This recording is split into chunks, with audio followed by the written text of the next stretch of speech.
De Zorzi and stuffs with the bat और Maharaj with the ball, ये तीन प्लेयर्स ने दिखाया जिगर गुर्दा, करेक्टर दिखाया और उसकी वजह से South Africa is standing at a compatible position in this test game. अगर 50-50 नहीं तो एटलीस्ट ये मुकाबला 60-40 के मार्जिन पे खड़ा है। एंड वो एज भी मैं पाकिस्तान को इस वजह से दे रहा हूं because South Africa is playing with a better shot. ये probably the last recognised batting pair है इनके पास। इसके बाद ऑलराउंडर शुरू हो जाएंगे जिसमें Marco Jansen and Keshav Maharaj पे डिपेंडेंट होंगे ये लोग। एंड अभी भी तकरीबन 150 रन की लीड बाकी है। एंड इस वजह से अगर आप समझे कि 80-90 रन की भी पाकिस्तान लीड ले जाता है then that is quite a handy lead. लेकिन आपको तारीफ करनी पड़ेगी साउथ अफ्रीका ने जिस तरीके से कमबैक किया ऑन द डे 2।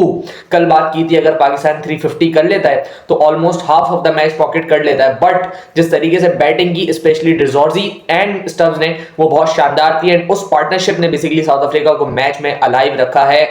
बात करेंगे मैच की शुरू से। सऊद शकील एंड सलमान अली आगा दिन के शुरू में बड़ी अच्छी पार्टनरशिप लगाने में कामयाब हुए थे। 60-70 रन ऐड किए उन्होंने आते के साथ ही। लेकिन उसके बाद जैसे ही सलमान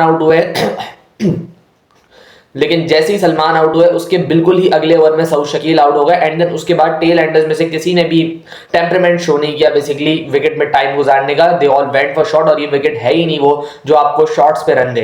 जितने भी प्लेयर्स ने रन्स किए हैं वो टेम्परामेंटली रन्स किए हैं, विकेट पे रुक के रन्स किए हैं, अपनी अपॉर्चुनिटीज का वेट करके रन्स किए हैं। अगर आप इस विकेट पे टाइम नहीं गुजारेंगे ये विकेट आपको रन्स करने की अपॉर्चुनिटी नहीं देगी। भले आप शान की इनिंग्स देख लें, भले आप सऊद शकील की इनिंग्स देख लें, इवन सलमान अली आगा एंड अब्दुल्ला की भी देख लें, सबने अपना टाइम लिया है, विकेट को रिस्पेक्ट दी है, कंडीशंस को रिस्पेक्ट दी है। एंड देन जब फिर अपॉर्चुनिटी आई है उसके ऊपर एडवांटेज लेके स्कोर किया है।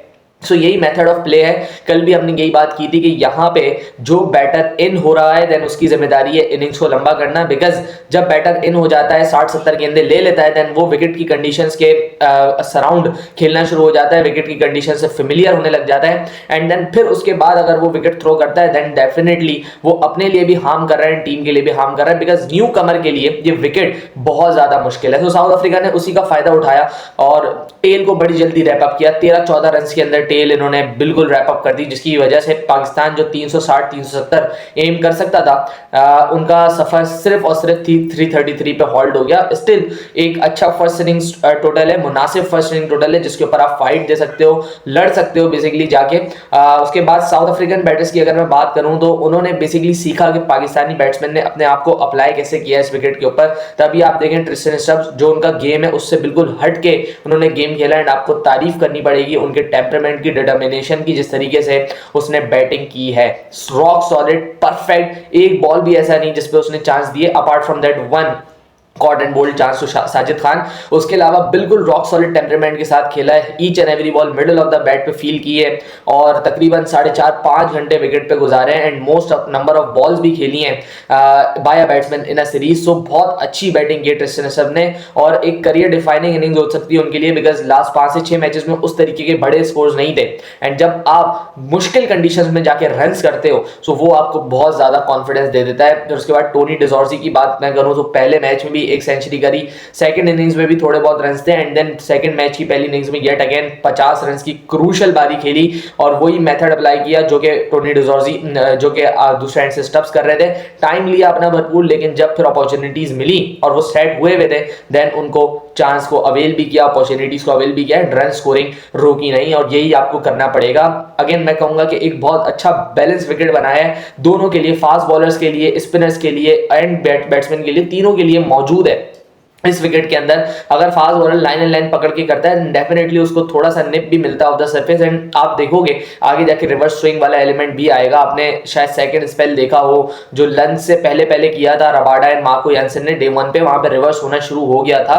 सो पुराने बॉल से reverse will be in action. So जो भी प्लेयर है अपने रोल के हिसाब से अपने आप को अप्लाई करता है, ये विकेट उसको असिस्टेंस ऑफर कर रही है। स्पेशली मैं बैटिंग की बात करूंगा, शायद लाहौर में इससे ज्यादा मुश्किल बैटिंग थी बट यहाँ पे बैटिंग का फिनोमेना एक ही है।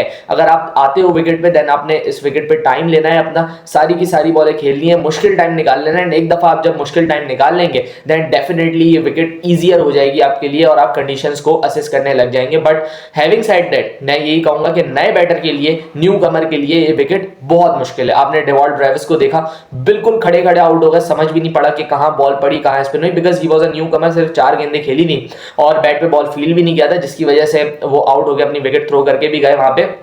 स्टिल वो जो एक क्रूशल पार्टनरशिप लगी टोनी एंड स्टब्स के दरमियान, वो एक मैच डिफाइनिंग पार्टनरशिप हो सकती है अगर तो साउथ अफ्रीका एक और ऐसी पार्टनरशिप लगाने में कामयाब हो जाता है एंड लीड पूरी करने में कामयाब हो जाता है, then this match will be really really interesting. Because हमें पता है कि पाकिस्तान जो सेकंड इनिंग में है ना, वो बहुत हल्की बैटिंग करता है and it has been an history. हमने इस तरीके के मैचेस बहुत ज्यादा थ्रो अवे किए हैं जहाँ पे सेकंड इनिंग्स की बैटिंग की वजह से हम लोग लेट डाउन हो जाते हैं। सेकंड इनिंग्स में बैटिंग अच्छी होती नहीं है हम लोगों से एंड उसकी वजह से रन नहीं बनते हैं एंड अपोजिशन को एक चांस मिल जाता है to be back in the game. अब पाकिस्तान को ये समझना पड़ेगा कि फर्स्ट इनिंग्स की लीड आपके पास मैक्सिमम 70-80 रन की होगी। सो अब जो बैटिंग आपने करनी है वो बेहतर बैटिंग करनी है, अपने आप को अप्लाई बेटर करना है even in the second innings जहां पे आपको डिटेरिएटेड विकेट मिलेगा। तीसरा दिन ये डिफाइनिंग डे होगा। अगर साउथ अफ्रीका ने 100-150 रन कर दिए कल आके, देन आप समझें कि Pakistan can lose the game. अभी मैं कहूंगा कि पाकिस्तान अभी भी एक अच्छी पोजीशन में है। अगर कल आते ही 50-60 रन पे आउट कर ले साउथ अफ्रीका को, 6-7 विकेट जो भी रह गई इनकी गिराए, बिकॉज आपको मैं पहले ही बता चुका हूं कि they are playing a better less, यानी व्यान मुल्डर की जगह उन्होंने मार्को यानसन को इन किया है। So you have an opportunity. Marco Jansen हो गया या केशव महाराज हो गया, इनमें से आप किसी को भी देख लेंगे, ज्यादा अच्छी स्पिन नहीं खेलते हैं, सो हम इनको पकड़ सकते हैं बासानी। फिर उसके बाद अगर मैं बात करूं आपकी बॉलिंग की, आज के दिन जो बॉलिंग हुई है वो बहुत अच्छी बॉलिंग हुई है शाहीन शाह अफरीदी की जानिब से। एक ऐसी विकेट जहां पे फास्ट बॉलर जब पूरा जोर लगाएगा तब जाके उसको कुछ मिलेगा, वहां पे शाहीन अफरीदी ने जिस तरीके से रेयान रिगल्टन को आउट किया है वो बहुत फैंटास्टिक था। जो उनकी लेंथ, स्पेशली मैं मेंशन करूंगा length of the bowling, fantastic. Pace up था, लेंथ थी, निप ऑफ द सरफेस थोड़ा थोड़ा था, बहुत शानदार फर्स्ट स्पेल था उनका। उन्होंने 3 से 4 चांसेस क्रिएट किए, माकरम के पैड पे 1-2 बॉलें मारी। So he is looking in high quality rhythm and ये जो रिदम है ये आपका वापस एक ही वजह से आता है जब आप लंबे अरसे की क्रिकेट खेलते हैं, लॉन्गर फॉर्मेट की क्रिकेट खेलते हैं। सो मेरे ख्याल से पाकिस्तान को इस क्रिकेट को प्रायोरिटाइज करना चाहिए। एंड देन फिर सेकंड स्पेल में भी जब शाहीन आया, जब इवन स्टब्स एंड डिजॉर्जी की पार्टनरशिप लगी थी, वहां पे भी आके शाहीन ने अपना पूरा जोर लगाया। 2 से 3 जो चांसेस थे वो स्लिप पे कैरी नहीं किए, लेकिन अगर ये ट्रू विकेट होता तो शायद यहाँ पे जो शाहीन ने बॉलिंग की है वो 3 से 4 विकेट डिजर्व करता था। बट इस विकेट के एतबार से और टीम को कंट्रोल देने के एतबार से बड़ा शानदार स्पेल शाहीन शाह अफरीदी की जानिब से। फिर नुमान अली रेयर साइन है बहुत ज्यादा कि विकेट अभी तक ले नहीं पाए हैं, बट अगेन मैं कहूंगा कि बहुत पैक्ट बॉलिंग की है, अच्छी बॉलिंग की है, कंट्रोल के साथ बॉलिंग की है। वेरिएशंस हैं, वेरिएशंस का इस्तेमाल कर रहे हैं, स्पेशली पेस वेरिएशंस बहुत अच्छी करते हैं नुमान अली। एक ही लेंथ से स्लो, एक ही लेंथ से तेज, और फिर आर्मर भी बड़ा जबरदस्त है। सो ही इज बॉलिंग वेल, लेकिन अभी तक विकेट नहीं मिली है जो कि रेयर साइन है एंड होपफुली कल के दिन आके नुमान अपना भी इंपैक्ट डाल सकें। Same goes for Sajid Khan, bowling मुनासिब कर रहे थे साजिद खान भी। 2 से 3 ओवर में थोड़ा सा इनकंसिस्टेंट दिखे जहाँ पे फुल टॉसेस एंड ज्यादा फ्लाइट करने के लिए बॉल उन्होंने बिल्कुल मुंह पे किया, जिसकी वजह से हाथ खोलने का भी मौका मिला साउथ अफ्रीकन बैटर्स को। लेकिन मैं कहूंगा कि जो आपका कमबैक करवाया एंड टू द गेम वो था Asif Afridi, your debut done. उन्होंने आपका कमबैक करवाया है आखिरी आधे घंटे में मैच के, वरना अगर तो टोनी डिजॉर्जी एंड स्टब्स खेलते जाते और आज के दिन आउट नहीं होते, then South Africa would have been dominating you. कल आगे आपको मजीद फेटा भी लग सकता था एंड ये मैच आपसे बहुत दूर जा सकता था। सो आसिफ आफरीदी ने जो आउट किया डिजॉर्जी को वो बहुत शानदार था। उसके बाद ब्रेविस की जैसे मैंने बात की, नए बैटर के लिए कभी भी आसान नहीं है चीजें, उनको पता भी नहीं चला कि हुआ क्या है and he got the wicket. और बहुत शानदार control on line and length हमें दिखा एंड नोमान एंड आसिफ में बहुत ज्यादा फर्क है एज एन स्पिनर। अगर आपने आज का मैच देखा हो, आसिफ आफरीदी की जो ट्रेजेक्टरी है और the pace of the ball which he bowls at वो थोड़ा तेज करता है। Asif Afridi bowls quicker in the air, but Nauman Ali flight के साथ करते हैं। एंड अच्छी बात यह है कि जब आप क्विक इन द एयर होते हो और जब आप डंडे पकड़ के बॉलिंग करते हो, देन आप मसले क्रिएट करते हो, और वही किया उसने। दोनों जो आउट हैं आप देखें डंडों से किए हैं उन्होंने, और यही चीज है बहुत अच्छी। और ये चीज आपकी तब आती है जब आप लंबे अरसे की डोमेस्टिक क्रिकेट खेलते हैं। लाइन एंड लेंथ पे कंट्रोल, अपने पेस की वेरिएशंस पे कंट्रोल,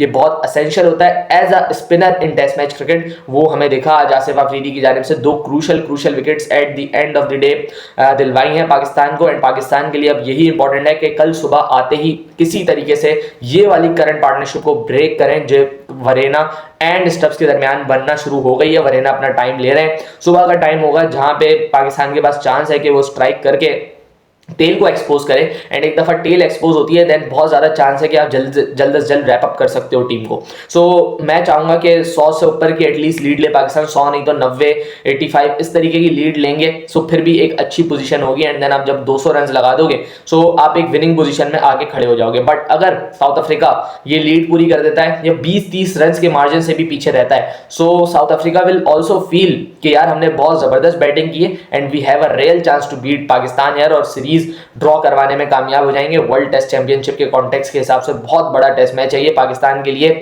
सो मैं चाहूंगा कि कल पाकिस्तान सुबह आके जान मारे, ये 5 विकेट जल्द से जल्द लेने की कोशिश करें, and if they are able to do so then ये मैच आपकी पॉकेट में बहुत जल्दी आता हुआ नजर आएगा। लेट्स सी कल क्या होता है। उम्मीद करेंगे पाकिस्तान अच्छा खेल पेश करे। पहला दिन पाकिस्तान ने अच्छा खेला, दूसरा दिन साउथ अफ्रीका ने कमबैक किया, और ये निशानी है वर्ल्ड चैंपियन साइड की, एंड वो साउथ अफ्रीका ने हमें प्रूव किया। मिलते हैं कल वाले डे की वीडियो में, अपना ख्याल रखिएगा। अल्लाह हाफिज़।